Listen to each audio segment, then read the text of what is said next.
Audubon Ballroom, Harlem, February 21st, 1965.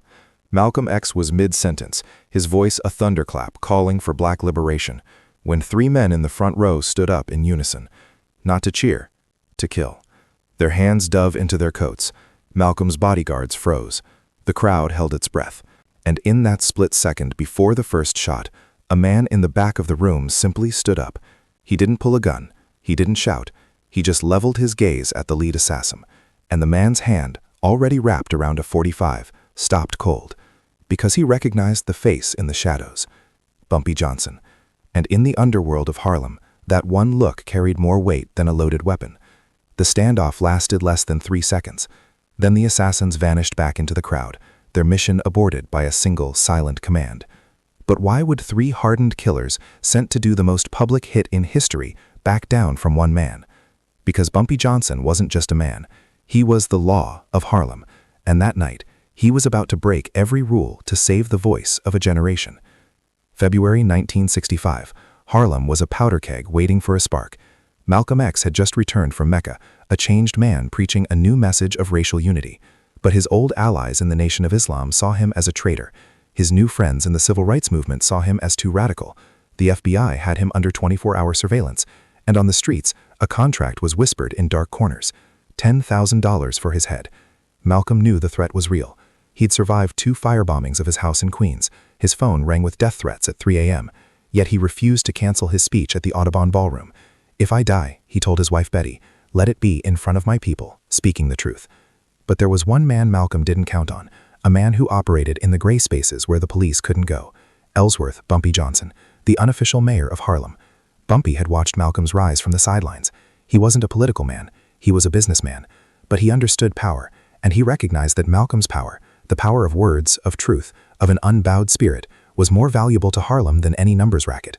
So when Bumpy's network of street runners, numbers writers, and barbershop informants picked up whispers of a hit going down at the Audubon, he made a decision. Not for money, not for alliance, for Harlem. The night of February 21st was bitter cold. The Audubon Ballroom was packed with 400 people, buzzing with a tense energy. Malcolm's security detail was thin, a few trusted brothers from his Organization of Afro-American Unity.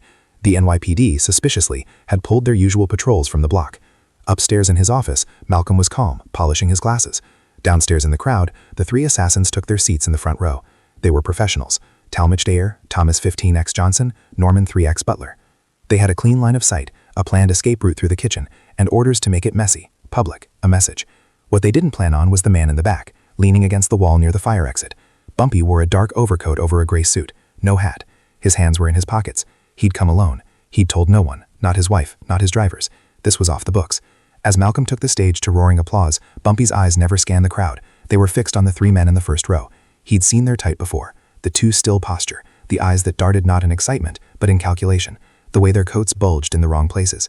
Bumpy didn't need to hear their plan. He could feel it. Malcolm began to speak. "As-salamu alaykum." The room applied, "Wa alaykum salam."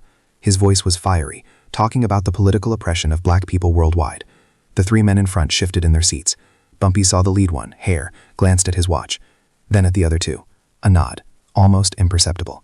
This was it. As Malcolm said the words, "We declare our right on this earth," the 3 men stood up. Chaos usually follows fear, but what happened next was a terrifying silence. Hare's hand was inside his coat, fingers on the grip of his pistol. He was supposed to yell, "Nigger, get your hand out of my pocket," as the diversion, but his voice caught in his throat, because as he stood, his eyes instinctively swept the room and locked with Bumpy's.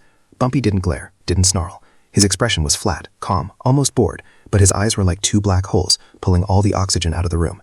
In that look, Hare read a lifetime of Harlem history. He saw the bodies dumped in the Harlem River. He saw the cops who turned up missing after shaking down Bumpy's businesses. He saw the unspoken rule: nothing happens in my backyard without my say-so. And this ballroom, this night, this hit, this was Bumpy's backyard. Bumpy gave a slow, almost lazy shake of his head. Not a plea, a decree. Hare's mind raced. The contract said $10,000. But what was the price for making an enemy of Bumpy Johnson? There wasn't enough money in the world. The other 2 assassins felt it too. The energy had shifted. The plan was blown. They were exposed. Hare's hand came out of his coat. Empty. He muttered something to the man next to him. And just like that, the 3 of them sat back down. The entire confrontation lasted 3 heartbeats. Malcolm, sensing a disturbance, paused, squinted into the lights, then continued speaking. The crowd, unaware of how close they'd come to a massacre, settled back in. Bumpy didn't move. He kept his eyes on the three men, until 5 minutes later they got up one by one and slipped out the fire exit. Only then did Bumpy himself turn and melt into the Harlem night. Malcolm finished his speech to a standing ovation. He would live to see one more week. The assassins, rattled and off their game, would bot their next attempt. They'd return on February 21st, a week later, with a new plan and a new resolve, succeeding where they had initially failed. But that night, February 14th, 1965, Malcolm X walked out of the Audubon Ballroom alive, never knowing how close the Reaper had come.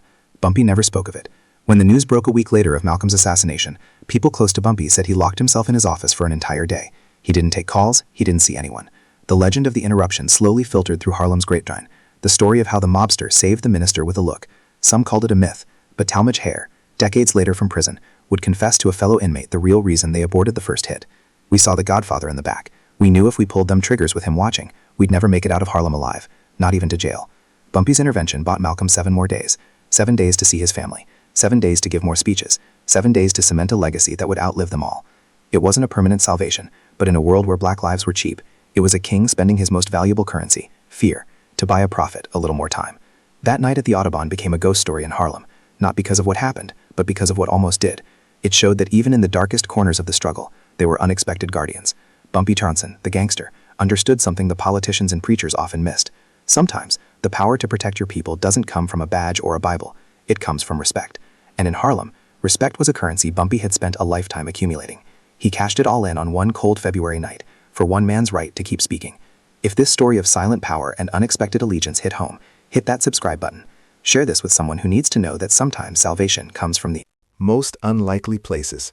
And let me know in the comments, who do you think are the unsung guardians in history's darkest moments? Keep standing your ground. I'll see you in the next one.